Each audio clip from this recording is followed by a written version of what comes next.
We all experience some emotional pain in our lives. Everyone has a story to tell, and I am sure you also have one to share.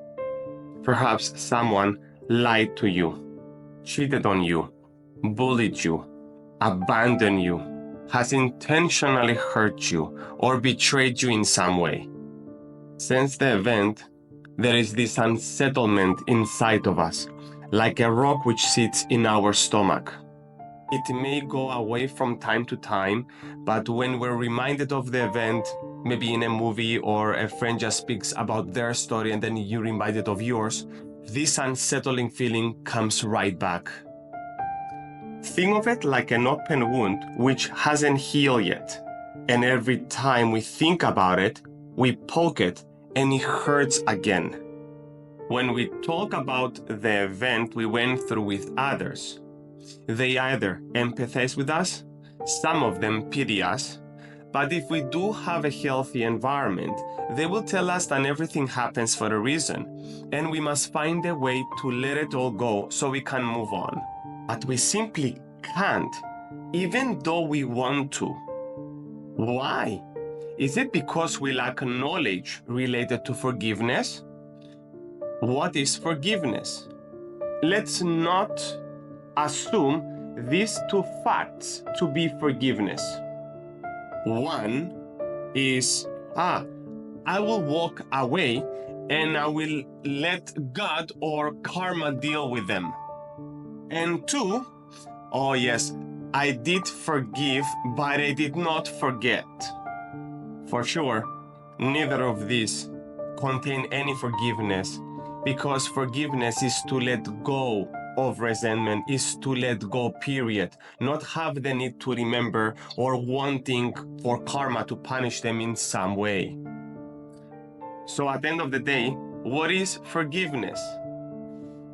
First and foremost, forgiveness is an outcome.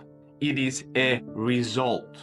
It's the result when we release our anger, bitterness, resentment, and hatred and transform these dark feelings into light, which is love and kindness. That love will then help us release the person whom we hold accountable for our pain. But I am sure you know that. But since we do know, we all know more or less what true forgiveness is, why is it hard to just do it? If it's not knowledge the issue, then what is? When we mention forgiveness or letting go, something inside of us resists that idea and does not want to let the person off the hook for what they have done. It's like a voice in our head that says, there is no way I will ever let them go for what they have done unless they recognize what they have done and apologize for it. If it wasn't for them, I wouldn't be in pain right now. They were so mean and bad to me. They deserve to be punished because I have done nothing wrong. Also, there is this constant why. Why me? Why to me? What did I ever did wrong to deserve all this? It's unfair. I haven't bothered anyone. I am innocent, and life is being totally unfair to me. All I want is for them to suffer just like I am suffering. Can you relate to that voice which speaks in our head? That is your eternal enemy. That is pride, which is the darkness that disguises itself as the victim. How do we know it's pride? Well, because it doesn't accept life, neither the circumstances that life brings for us, not to us, and the sadness that sometimes they come with. It believes it's supposed to treat it better. And above all, it thinks it has a superior judgment of the universe's will or life's happening. Pride also hates forgiveness because for it, it's like a weakness.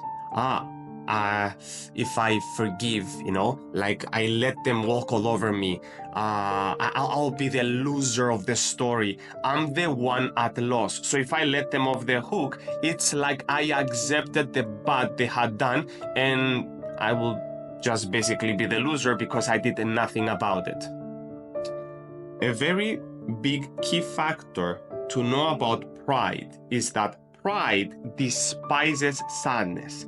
In fact, whenever it feels sad about the situation of what has happened, it transforms that sadness into anger, often rage, manipulating us into thinking we are the victims of the story. Every time we give in to victimhood, we are feeding pride and its thoughts, which swirl around our minds like a python around its prey, wanting to swallow us inside its darkness into this vengeful, bitter, passive-aggressive, cold, and apathetic individual. Pride is actually what keeps our wounds open and doesn't want them to close because it feeds off of them. And how does it keep the wound bleeding? By holding a concept of injustice. Can justice, though, coexist with love? No. Forgiveness has nothing to do with justice, but everything to do with love and kindness. In fact, love's greatest enemy is justice. Why is that? Because love unites where justice divides. This is fair. This is unfair. This is good. This is bad. This is right. And this is wrong. This deserves to be rewarded. This one deserves to be punished. That is a good person, let's reward them. This is a bad person, so let's hurt them. But a person that understood this and overcame the duality between light and darkness within them, they are able to become beings of love. And a being of love does not create division. They love unconditionally because that is who they are. They are independent of other people's actions. Basically, they don't define who they are according to what other people outside of them do. Like the sun that doesn't choose to cast a shadow on a criminal or provide more sunshine on someone which is kind. Personally, I can't trust people when they tell me I am like the mirror. Well, these individuals are very unstable. That's basically changing who you are according to someone outside of you. So now the big question: have you done anything wrong to deserve what you went through? Well, the answer, it may be yes, but also could be no. You're totally innocent. So, if you haven't done anything wrong, then what is the point of it all? Why would the universe allow cruelty and such harshness upon us, even though we did nothing wrong? Because we are all going through a test. It's a test to reveal your darkness and to measure your capacity of love and kindness.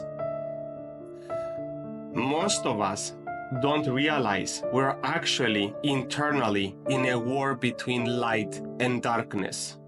We are not in a fight with someone outside of us. We're inside a battle with the darkness which resides inside of us. We are torn between light and darkness, and with every event we either give in to darkness, which conquers more space inside of us, or we transform that darkness into light and we grow as people. A better way to understand this is like a refinement process. Think of your heart like unrefined gold. Every painful event reveals our impurities, and we have a chance to further refine our hearts. So it's all a battle between pride's justice and our true self's love. What side are you on? That is only a choice you can make.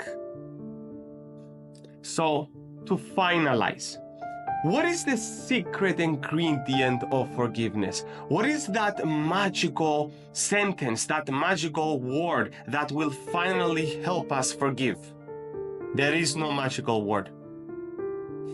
There is only you and your choice to do so. That is why forgiveness is an outcome. It will be the outcome of your choice to be a kind and a loving person. Forgiveness is an outcome of someone that chooses to be kind, no matter what happens outside of them. So I ask you, what is the answer to pride when it tries to justify or to find reasons for us to keep a grudge? You tell to pride, no matter what happened, I still choose to remain a kind and a loving person. That answer is the only answer that can defeat pride, because that answer is undisputed. So, who do you want to be? That answer will determine the outcome of who you are. If you choose the path of kindness, will it be easy? Absolutely not. As Jesus quoted, love who's loving you back is easy. Even tax collectors are capable of doing that. The hard part is being a loving person when you got hurt, even though you didn't deserve it. In that moment, it will take a mighty fight to overcome pride's teeth and claws. Pride will use the pain you feel against you to suck you back to victimization. Resist the temptation to give into victimization, which is the darkness in disguise. Lastly, a quote from Plato, which says, "Be kind, for everyone you meet fights a hard battle." Thank you for listening to this video. And I want to thank you for helping yourself, for I am you and you're me.